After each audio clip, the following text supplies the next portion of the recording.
ప్రసంగం ఇదివరకు రాష్ట్ర శాసనసభ చరిత్రలో రెండు కూడా విని ఉండవు అధ్యక్ష. ఒక్క మాటలో చెప్పాలంటే అధ్యక్ష, 1000 ఎలుకలు తిన్న పిల్లి కదా తీర్థయాత్రలకు బయలుదేరినట్టు చేయాల్సిన దారుణం అంతా చేసి ఘాతకాలని చేసి చాలా అద్భుతమైన ఉపన్యాసం కేవలం 10 సంవత్సరాలు ప్రభుత్వం నడిపిన వాళ్ళ మీద నెపాన్ని నెట్టే ప్రయత్నం ఏదైతే కాంగ్రెస్ ప్రభుత్వం చేసిందో అధ్యక్ష, దీన్ని నేను పూర్తి స్థాయిలో తూర్పారబడుతున్నాను, తప్పుపడతా ఉన్నాను అధ్యక్ష.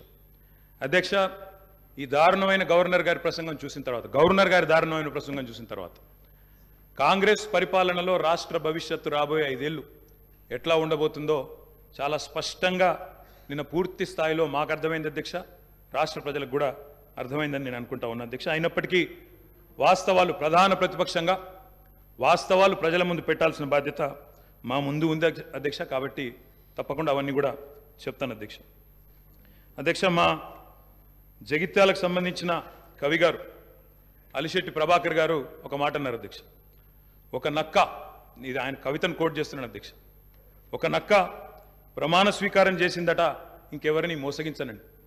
ఒక పులి పశ్చాత్తాపం ప్రకటించిందట తోటి జంతువుల్ని సంహరించినందుకు. అట్లా ఉంది అధ్యక్ష. ఒక మాటలో చెప్పాలంటే ఈ గవర్నర్ గారి ప్రసంగం అదే రకంగా అనిపించింది తప్ప అందులో అసత్యాలు సత్యదూరమైన మాటలు తప్ప వాస్తవాలు మాత్రం ఒక్కటి కూడా లేదు అధ్యక్ష. అధ్యక్ష, నిన్న చాలాసార్లు ప్రస్తావన చేసినారు గత ప్రభుత్వం అంటూ. అక్కడున్నా అక్కడ ఉన్నా ఇక్కడ ఉన్నా ఎక్కడ ఉన్నా అధ్యక్ష మేము ప్రజాపక్షమే.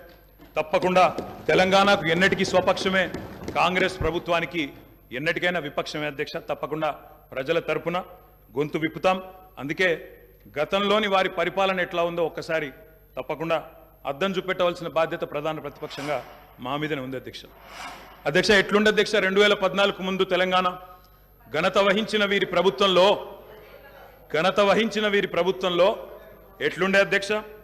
పడావుబడ్డ భూములు, పాడుబడ్డ ఇండ్లు, ఆకలి కేకలు, ఆత్మహత్యలు,